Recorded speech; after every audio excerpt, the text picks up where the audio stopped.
पच्चीस सितंबर 1916 को उत्तर प्रदेश के मथुरा के छोटे से गांव नगला चंद्रभान में जन्मे दीनदयाल उपाध्याय बहुआयामी व्यक्तित्व के धनी थे।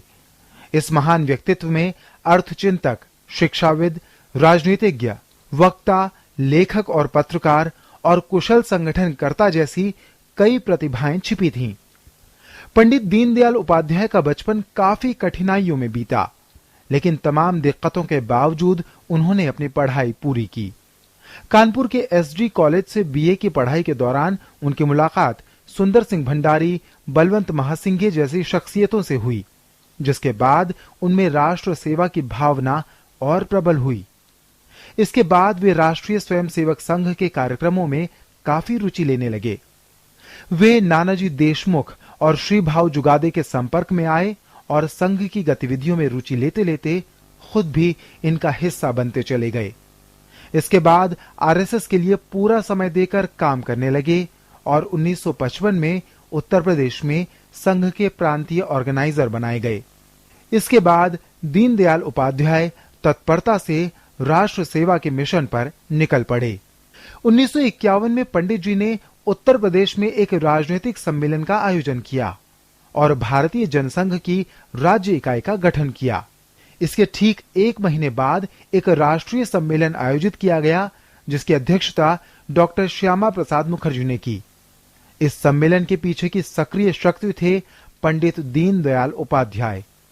इसके बाद पंडित जी की सक्रियता, उनका कद बढ़ता चला गया और 1968 में वे भारतीय जनसंघ के अध्यक्ष बने।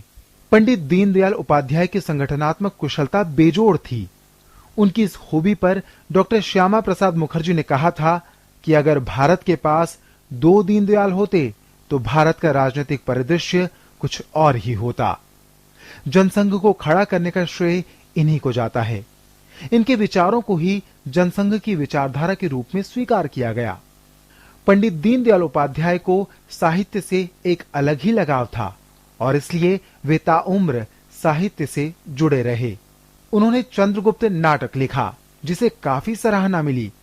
उन्होंने लखनऊ में राष्ट्र धर्म प्रकाशन नामक संस्थान की स्थापना की और अपने विचारों को प्रस्तुत करने के लिए एक मासिक पत्रिका राष्ट्र धर्म की शुरुआत की। बाद में उन्होंने पांचजन्य साप्ताहिक तथा स्वदेश दैनिक की भी शुरुआत की। पंडित जी ने काफी कुछ लिखा। इनमें एकात्म मानववाद, लोकमान्य तिलक की राजनीति, जनसंघ का सिद्धांत और नीति, राष्ट्रीय अनुभूति, कश्मीर, अखंड भारत, भारतीय राष्ट्रधारा का पुनः प्रवाह, बेकारी समस्या और हल आदि प्रमुख हैं। उनके लेखन का केवल एक ही लक्ष्य था, भारत की विश्व पटल पर लगातार पुनर्प्रतिष्ठा और विश्व विजय। पंडित दीनदयाल उपाध्याय एक महान चिंतक और दार्शनिक भी थे। वे कहते थे कि धर्म एक बहुत व्यापक विचार है जो समाज को बनाए रखने के सभी पहलुओं से संबंधित है। उन्होंने एकात्म मानववाद के दर्शन पर श्रेष्ठ विचार व्यक्त किए। एकात्म मानववाद पर उनका कहना था कि भारत ने संपूर्ण सृष्टि रचना में एकत्व देखा है और भारतीय संस्कृति सनातन काल से एकात्मवादी है। पंडित दीनदयाल की एक और बात उन्हें सबसे अलग करती थी और वो थी उनकी सादगी भरी जीवन शैली। इतने बड़े कद का नेता होने के बाद भी उनमें जरा सा भी अहंकार नहीं था।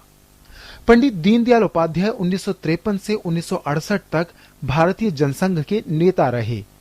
वे एक प्रखर विचारक, उत्कृष्ट संगठनकर्ता तथा एक ऐसे नेता थे जिन्होंने जीवन पर्यंत अपने व्यक्तित्व, ईमानदारी और सत्यनिष्ठा के उच्चतम मानकों को अक्षुण्ण रखा।